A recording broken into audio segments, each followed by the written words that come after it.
Yes, most of the AFC is struggling to this point, but with two teams, the Cleveland Browns and the Las Vegas Raiders at 1-2, nobody wants to be 1-3 and then have to start climbing up that hill in October. Crossover Thursday, your boy Q, Jeff Lloyd, Locked On Browns, Locked On Raiders. A lot to talk about. We're going to start to break it all down now.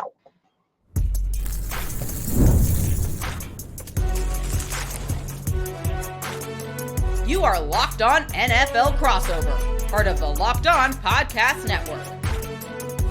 Your team every day.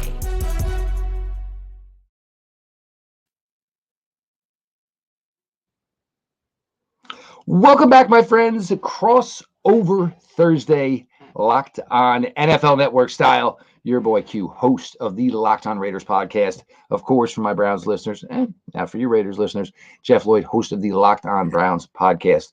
Both teams probably struggling a little bit. You know, you always hope for a little bit more of September magic, and then maybe you figure it out from there. But both teams a little bit behind the eight ball already in the AFC. Luckily for both these teams, everybody seems to kind of be struggling, but that doesn't change the narrative. You need to get your W's, and you need them to start coming up quickly. We're going to break it down. We're going to talk some Raiders. Certainly, we're going to talk some Browns here. We're going to talk keys to the victory. And I know some of y'all like predictions, but we got to make you come back Friday. So that's probably what we're going to do, especially with the amount of injuries in the NFL currently. Crossover Thursday is presented by PrizePicks. Go to prizepicks.com/LockedOnNFL and use code all lowercase Locked On NFL to win $50 instantly when you play $5. Now, for the Raiders, Q was weird. You know, Minshew, and look, we know him well. He was an Indianapolis Colts quarterback last year, had a great game against the Browns, a game the Browns eventually won.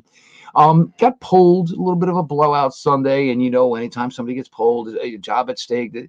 Look at them statistically, the numbers there, turnovers. Of course, you'd like that number going downward. But Q, the Las Vegas Raiders, and look, I'm going to tell you right now, it's going to be a neutral game. I'm going to tell you right now, and it's just probably the case for the Raiders. When you move a team to such a travel city, Las Vegas, you get great road crowds. But latest with the Raiders, Q.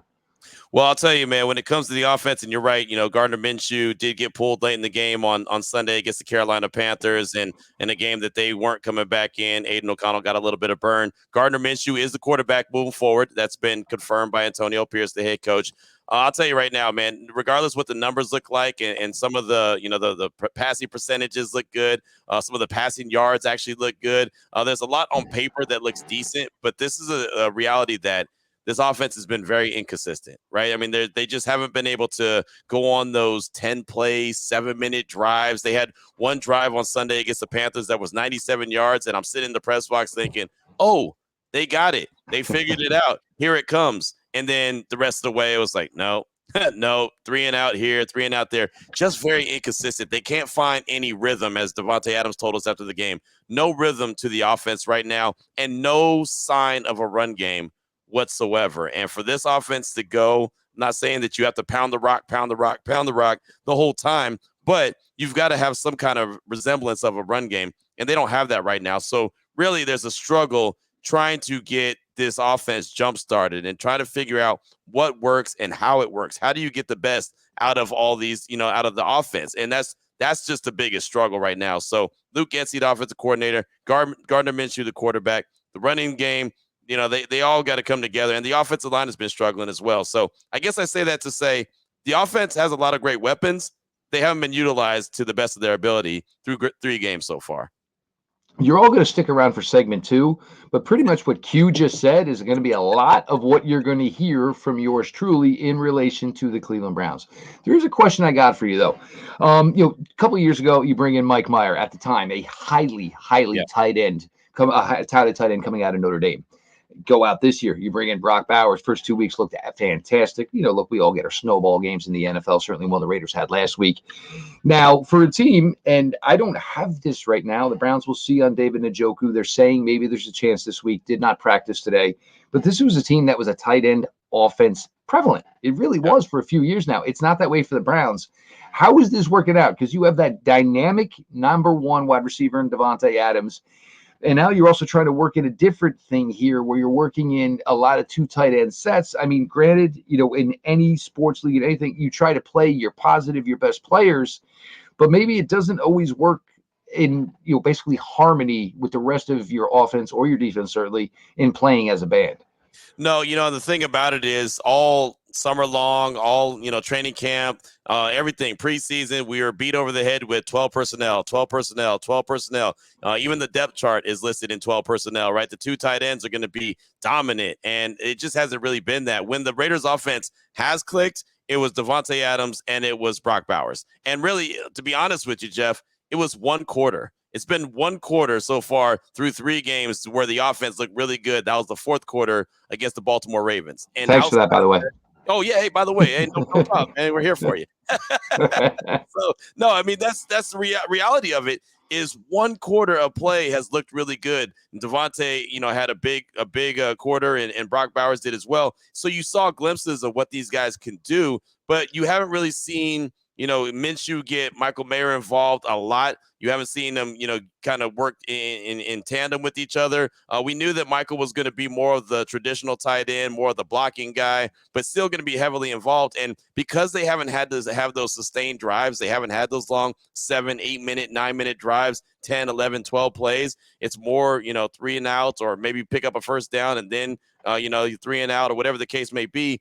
They haven't really been able to get and open up the playbook like they want to. So I'm not really sure what it's supposed to look like yet because we haven't seen it. So everyone keeps asking me, like, what do you expect to see on Sunday? And I keep telling them, to be honest, as much as I hate to say it, I don't know. I don't know because it hasn't been anything that's been on the same page and looked familiar with each other as of yet. So it sounds good in theory. It looks good on paper. It hasn't come to fruition on the field yet. Yeah, I truly, truly understand it. And that is always one of the biggest things is because, people see teams struggling and it's, we'll get so-and-so involved more. When it comes down to it, it shouldn't be the case. Look, if coverage is taking so-and-so away, then it's 2, 3, 4 in the options. Those are the guys that got to step up. And I think that's the biggest problem every NFL team has is you try to ride your go-to guys.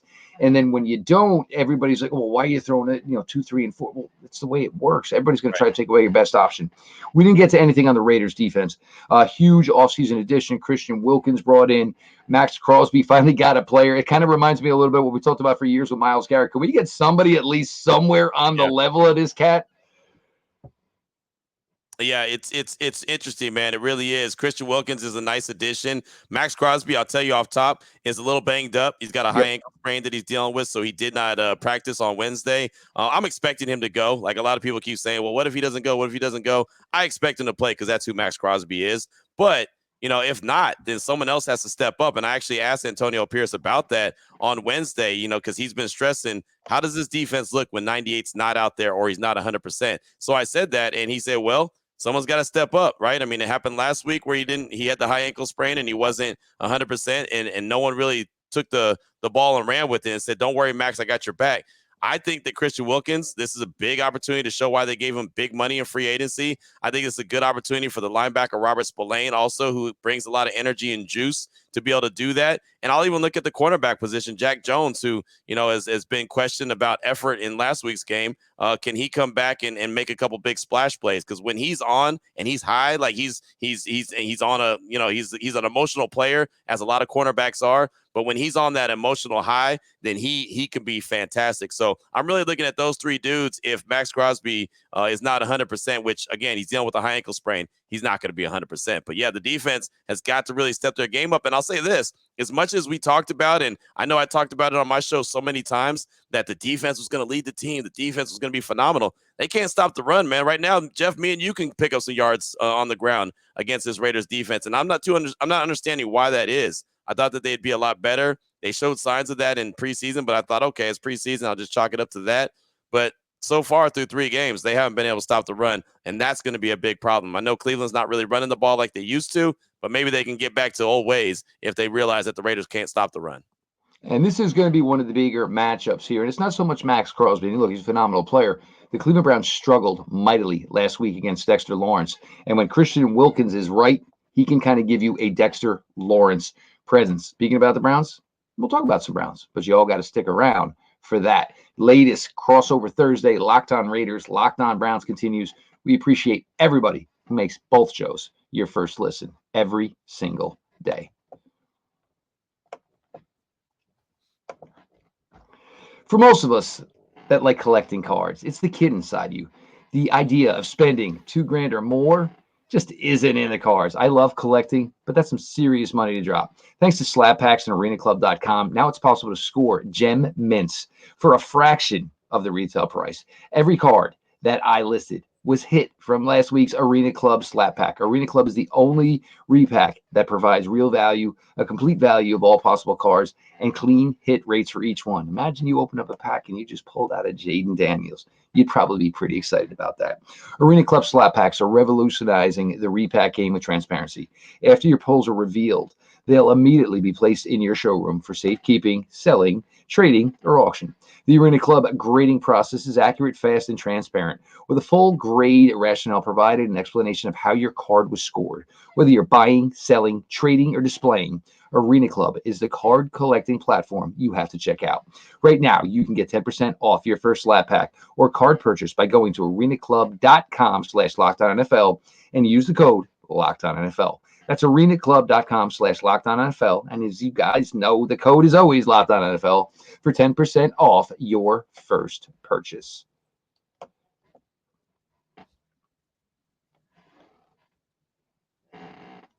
Crossover Thursday continues on the Locked On Podcast Network, Locked On Raiders, Locked On Browns. Your host, Jeff Lloyd. We are joined by Q of the Locked On Raiders podcast. He's going to be the ambassador this weekend. So if you are out of the stadium, make sure you are looking for Q. But look, Q, a lot, and as I said, a lot of what you said about the Las Vegas Raiders are relevant to this Cleveland Browns team right now. You know, Jerry Jeudy scores a touchdown week 1. Jerry Jeudy has a nice week 2. Then not much in week 3. Then Amari Cooper gets going again. This team is missing David Njoku. We'll find out later in the week. He's not ruled out yet. They said hopefully we'll start getting us some work. It's been 2 weeks, but it was high ankle sprain. So good sign was didn't go on IR. Question is it, a 3-week, 4-week? We'll find out soon enough. Browns offensive line to this point, it's been a wreck. And for the first 4 years of the Barry Stefanski regime, the first 3 years, this offensive line was the best unit this team had. Mm-hmm. But look, it's not a sustainable thing for any, a wide receiver group, a quarterback. Eventually, the breaks are going to beat the boys and things are going to catch up to you. Joe Bitonio, to his credit, has had a phenomenal NFL career, but he's getting to that age where you really have some concern. He's struggling with the bull rush. Last week, they were so decimated. This team had 3 quality offensive tackles at times over the last 2 years. To this point, Joe Bitonio finished the game at left tackle. Here's a guy who hasn't played tackle since his days in college. Every now and then he gets thrown out there. Wow. But the crazy thing is the Browns' emergency offensive line, which meant their left guard went to left tackle. Their center went to left guard. They brought Nick Harris, who they did not care enough to re-sign in the offseason. He went to Seattle. But when they had an injury to their backup center, they brought Nick Harris back. Nick Harris went in at center. You also lost Wyatt Teller, which meant rookie Zach Zinter went in at right guard. DeJuan Jones was in and out of the lineup last week at right tackle. This team was supposed to have Jedrick Wills, and Jedrick may practice this week, may play this week, but, barely played last week and struggled. The knee's still an issue. Jack Conklin, we thought he was going to be back last week, and then all of a sudden the hamstring was bothering him after he was trying to get used to everything. It's a pretty sad state of affairs, Q, when you have no idea who, A, your 5 best offensive linemen are, and right. B, which one of them are healthy. Then you can actually put an offensive line out on the field.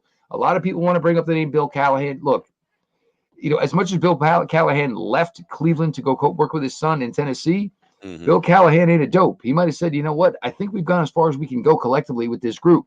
So maybe now is the perfect time for me to go. So that has caused some issues. They're not running the ball. Always have run the ball well. Yes, you don't have Nick Chubb. I get it. And the numbers were down after Nick Chubb went down last year, but they're still not running the ball that well at all. They brought in Dante Foreman. Thought they were going to get a Kareem Hunt type, a little more explosion. His stats are very similar to what Kareem Hunt gave this team last year. Jerome Ford is good in spells, and there's just always that one that kind of breaks your back. There was a handoff last week. I mean, his hands were about this wide. What are you going to do? You clamp down, you kick the ball to the ground. The next thing you know, it's a fumble. You lose it. That's the way it goes. They're really struggling on the offensive side of the ball. Deshaun, to his credit, is getting pressured a ton. So this is not necessarily all on him. But there are times where he's not pressured. And what happens when quarterbacks who get pressured a ton? They sometimes assume the pressure is there even when it's not. And that's kind of what Deshaun is going through right now. The biggest thing for this team, and the one thing where you really looked at it last year, was when Joe Flacco came in, they just started going vertical. And they started throwing, even if it didn't hit, it was loosening up the running game. It was opening things up for David Njoku, who had a career season. Throw the ball deep. I don't care if it's a 35-yard interception. It's better than your quarterback getting hit in the backfield, coughing it up, and now the opposing team's got the ball on your end of the 50, which we all know now is, I mean, if you're at the 45, it's a give-me field goal nowadays in the NFL, for God's sakes. It is becoming such a thing that they are just so out of sync. And maybe we got duped this summer, and we didn't really get a fair evaluation because we didn't see any of the real players play in preseason games. But this team looks really slow coming out of the gate on the offensive side of the ball at this point. You know, when it comes to stretching the field, like you mentioned, it's a great idea in theory. With the offensive line and struggles, and as much as Deshaun Watson's getting hit, is there just no opportunity for him to do that, or is it just not being dialed up? Is it a combination of the two? Where would you kind of point the blame at? Well, first play last week, your special teams comes out, gets the opening kickoff, knocks the ball out, gets the ball 24-yard line. You snap to Deshaun, he throws it to the end zone to Amari Cooper. I'm not saying you got to, long this, that, and the other thing where you're throwing it 55 yards down the field, but you got to challenge vertically. Look, because it's going to make a defensive coordinator say, look, maybe I'm not bringing that 5th and 6th guy because, look, they've been killing us with this. And, all he's got to do is release it. It's not. So it's been an issue with that. And it's just more consistency. And, it's great that you brought in Jerry Jeudy and you have Cooper and, they like Elijah Moore and, maybe Njoku will be back.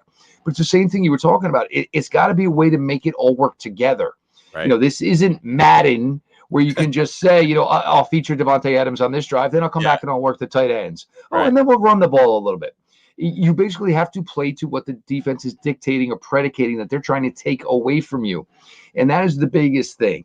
And Deshaun, to his credit, he's out there and he's battling every day. Everybody had questions about the arm. I have no questions about the arm. The arm's fine. The zip is there. The arm is healthy. But the problem is the offense is just struggling as a whole. It's stale. It's bland. And the thing that I probably came away with last week that I was most frustrated with this team, look, the Browns are considered to go back to the playoffs. They were considered to be a team that probably is going to win the AFC North.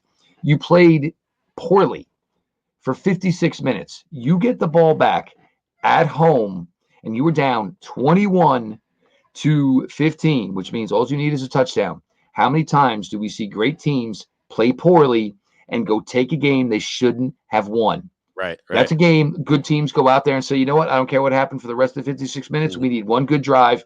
Let's go get this W, boys. And the drive just never came to fruition. They barely even got a first down. So there's a lot of, struggles. And I think a lot of it is emotion right now. And I think to the point, it's probably getting to be a lot on the confidence level for this Browns team.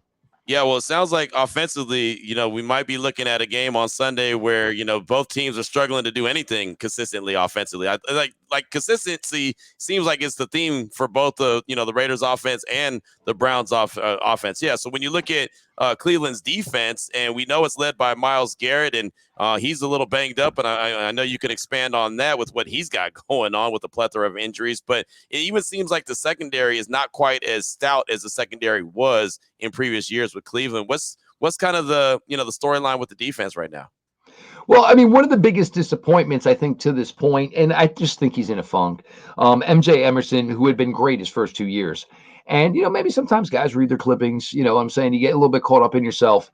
And, look, to be fair, they probably didn't know enough about Malik Neighbors. And they got everything they needed to know about Malik Neighbors. And probably it was about 12 minutes of real time. They got the entire Malik Neighbors experience. He mossed MJ Emerson, beat him for another touchdown.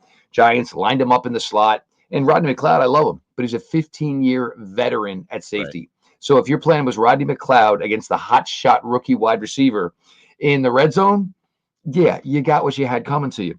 Myles is dinged up, but look, to his credit, he was still graded out over 93% last week. Wow. So is he dinged? Yeah. Is he probably going to be in the running for Defensive Player of the Year this year? Probably not. No. Yeah. Jordan Hicks at the linebacker position has been a fantastic addition. Last week graded over 74% in pass defense and run defense. You pair that with JOK, you kind of get a feeling that the linebacker unit is going to be okay.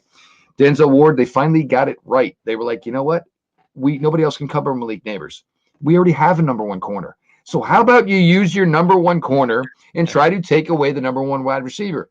Right. Giants didn't do anything in the second half after that. Wow, it's amazing and crazy how that kind of works.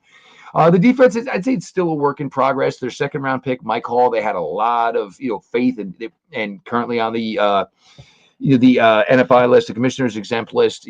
His situation appears to be resolved. We might not hear that name as soon as the next day or two. Whether or not that means he's a player on Sunday, I have no idea. It's almost a month now that he's been out. Jim Schwartz, he knows his group and he knows his group well. But I think the problem is the Browns offense is not doing enough, which is keeping the Browns defense on the field. And look, any defense, when they've got to play that amount of reps, eventually they're going to got on, so to speak. And I think that has kind of been the problem. Yeah, no, it sounds like, there's, like I said, some struggles on both sides of the ball. I can say the same thing about the Raiders. It just really kind of feels like, it's that Spider-Man meme, I guess, where they're looking at each other and it's kind of the same look, right? Is it you? No, you, no, you. It just seems like that. And look, I mean, it's early in the season. Both teams are 1-2, and so kind of that's maybe the growing pains as well. They're both teams are trying to find themselves. So should be an interesting game and a chess match, I would say, between what the Raiders have going offensively and Jim Schwartz defensively, and then what the Raiders have going on defensively and what Kevin Stefanski and the Browns have going on offensively. It should be really an interesting chess match on both sides of the ball. And the other thing is you're going to factor into this, and we'll talk about keys to victory here when we get to segment 3, is your back's kind of against the wall here now. Yeah. How do you respond? How do you fight? You both teams, either one of these teams looking at 1-3, man, nobody wants to be in that position going into October. We're going to reflect on that. Your latest Crossover Thursday, Locked On Browns, Locked On Raiders continues. Appreciate everybody for being along.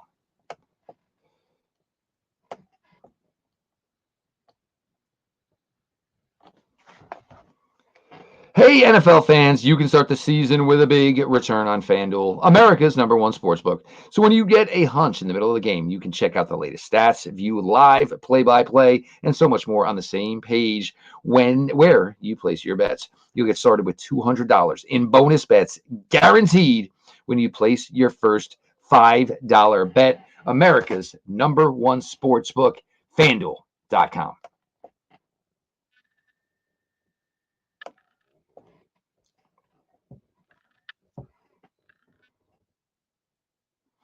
Jeff Lloyd, host of Locked On Browns, your boy Q, host of Locked On Raiders, Crossover Thursday. We appreciate everybody who makes both shows your first listen every day. Become an everyday or subscribe to Locked On Browns and Locked On Raiders YouTube pages. The shows are always available, always free, wherever you get your podcast. Make sure to check out Locked On NFL. Tyler Rowand is always crazy, and the Titans are always 0-3. So sometimes I just mute it because I want to see his reactions. So imagine Tyler on the rest of the NFL. His team is 0-3. Tony Wiggins, they don't come any better. So Tony Wiggins in the afternoon giving you his best reflection on the current NFL stories. Q, biggest path, biggest key to victory. What do you need to see from the Las Vegas Raiders on Sunday? Well, offensively, I need to see some rhythm. I really do. Like just finding any kind of rhythm. The drunk person at the wedding and the wedding rehearsal, and they're just dancing and they're feeling good about themselves. And hats off to them because they're having a good time, but they're totally off rhythm. They totally look like they're out of place. They look like they're fighting whoever they're dancing with. That's what the Raiders look like offensively right now. They look like the drunk guy at the wedding or the drunk girl at the wedding that has no rhythm because they're same dance, regardless of what the song is. Right, exactly. They have no rhythm whatsoever. So they've got to find it, right? And normally I would say you've got to establish the run. You've got to open things up. But I don't care how they find their rhythm. I don't care if they've got to pass the ball 10 times to open up the game and eventually loosen things up and maybe the run game could get going. We know that something has to be sprinkled in when it comes to the run game, but just find a way to get the ball to the playmakers, right? Find a way to get Devontae heavily involved, Brock Bowers heavily involved, Jacoby Myers heavily involved, Michael Mayer. I mean, they've got to – it's so frustrating because they've got the weapons and they just can't use them, right? It's almost like having that expensive car in the garage and like mom and dad's like, nope, you can't drive that till you get a license. It's like, wait, hold on. But it's right here. It's mine. Like it's It's so wild, man, that they just can't get it out there on the highway and let it rip. And I don't understand what it's going to take, but that's what it's going to take to win a game. They're going to have to get on a rhythm offensively, be able to sustain some drives. Like I said, to get the run game going eventually. However you find way to do it, I don't care. But the offense has got to look at something. We got to be able to look at it on Sunday, Jeff, and say, oh wow, okay, yeah, that offense has something there. Okay, there's a rhyme and reason to why Luke Getsy's calling this play. There's a rhyme and reason why they did this in the first quarter. They're setting up the fourth quarter. There's got to be something I can identify and say, okay, that makes sense. They had a sequence on Sunday against the Panthers where they got the ball at the 40 because of a terrible kickoff by Carolina. Then they have the very first play. They hit Devontae for 15 yards. They're already in Carolina's territory at the 45-yard line. Run the ball, run the ball, run the ball. And then it's like 4th and 4, and they go for it, turnover on downs. Like, none of that made sense. You're already in plus territory, and you can't take advantage of it. Like, it makes sense. Makes sense. That's what they have to do. That's why I said that offense has to have a rhythm. Defensively, one, they've got to be able to get some pressure on Deshaun Watson, right? They let Andy Dalton have his way with them last Red week. Rocket. Yeah, and that surprised the mess out of me because, look, they did a really good job against Lamar Jackson for the most part. And then Andy Dalton, who's not going to run around the yard at all, who's not a threat like that, just sat back in the pocket, threw the ball around the yard, made some really nice passes. I got to give him credit for that, and just carved the Raiders defense up because they didn't get that much pressure on him. So they've got to find a way to get pressure on Deshaun Watson, make him uncomfortable. The offensive line, obviously, in Cleveland is not where it needs to be, and they've been giving up sacks, so take advantage. I don't care if it's Maxx Crosby or whoever. They've got to take advantage of that and get some pressure on the quarterback. And the final thing I'll say they need to do is create a couple turnovers. They got to get a couple turnovers, win the turnover battle. Every game so far this season, Gardner Minshew's thrown an interception. He's got to win the turnover battle. They can't do that, but they've got to be able to create a couple turnovers, whether it's a strip sack, an interception, a muff punt. I don't care. Again, I'm not begging. I'm not begging for a certain category, right? I'm not particular. Just create a couple turnovers, and you'll be in a really good position, and protect home field in a crowd that's going to be probably a majority Browns fans. To be honest, I mean, I know how Cleveland Browns fans travel. I know a large contingency that's coming, and Allegiant Stadium is one that's housed a lot of opposing fans. So they're going to have to handle their business and try to quiet the crowd by their play on the field. But those are the three keys, man: rhythm on offense, pressure on defense, and create a couple turnovers, and they'll give themselves a chance to win the game. And it doesn't guarantee they're going to win. It means they'll give themselves a chance. But on the flip side, for Cleveland to have an opportunity to go into Allegiant and pick up the victory and improve to 2-2, what has to happen in your eyes? Well, no, look, and you talk about, running the ball. Look, the Browns' most successful running play to this point was in Jacksonville, where everybody in the stadium thought Jameis Winston was going to sneak it on 4th and inches. No, they just ran a power with Jerome Ford. Jacksonville wasn't ready for it. It wasn't a great play. Jacksonville just got duped. So they have to, and this has always been a staple of the Stefanski offense. And even when the Stefanski offense has been so good, there's so many things that come off the play action and the boot game and the rollouts, because you want to know what? Everybody knows that run play is going to get 6-7 yards. So you're bringing people up, you're walking them up, and guess what? You back out of it, you roll out, there's a tight end wide open in the flats. They're not really getting anything from any tight end play right now. Tight ends have been huge through the Kevin Stefanski regime. Yes, I understand David Njoku is out. I screamed all year. You don't have enough because you only have David Njoku. God forbid, what would be the plan if you didn't have David Njoku? Turns out I was right. They had no plan after David Njoku. They've got to get balance within the wide receivers. Jerry Jeudy, Amari Cooper, both very good players, but it's all got to work in sync. Defensively, you just have to take away some of the big shots. It almost hurt him in Jacksonville. It certainly gave him some issues against the Cowboys. It certainly hurt him last week against the Giants. You can't get uber aggressive and just think you're going to get to the quarterback every single play. And right now they're lacking a little bit. Last year they got more pressure traditionally without having to bring extra guys. Just because you're not getting the pressure doesn't mean you necessarily have to bring more people, because that means there's less people to then cover, which has been a little bit of an issue to this point. Cover better, run the ball better, and just get better sync. Deshaun keeps talking about it, and let's see, because otherwise at 1-3 for a team that was supposed to have real aspirations to win the AFC North, there's going to be a lot of questions and possibly some changes. And then all of a sudden now emotions get involved, and we all know the way that works within the NFL. Either way, looking forward to a great one. Raiders certainly hosting the Cleveland Browns. And you're right. Look, I can just tell from social media, there are a lot of Browns fans. Oh, yeah. It's number one, it's, hey, I've never been to Vegas. Oh, we can see the Browns while we're in Vegas. Yeah. So you find a way to appease both parties, probably. And maybe somebody doesn't want to go to the game of the relationship, but hey, we're going to Vegas anyway, so they're certainly going to go for the trip. He is your boy Q, host of Locked On Raiders, does a fantastic job. While you guys are out there in Vegas, make sure you check out the radio. You're going to hear Q all over the place. You'll see Q in the stadium. So, definitely going to be the host for your Cleveland Browns fans here this weekend. I am Jeff Lloyd, host here at Locked On Browns. We appreciate all of you who make each show your first listen every single day. Become an everydayer. Subscribe to the Locked On Browns and Locked On Raiders YouTube channels. And, of course, the show is always available, always free, wherever you get your podcast. I appreciate you all. Thank you for all the support. Raiders, Browns, Sunday. Somebody's going to get the ship sort of righted. Somebody's about to get in a hole that they do not want to be in. As always, thank you so much. Oh, just like that.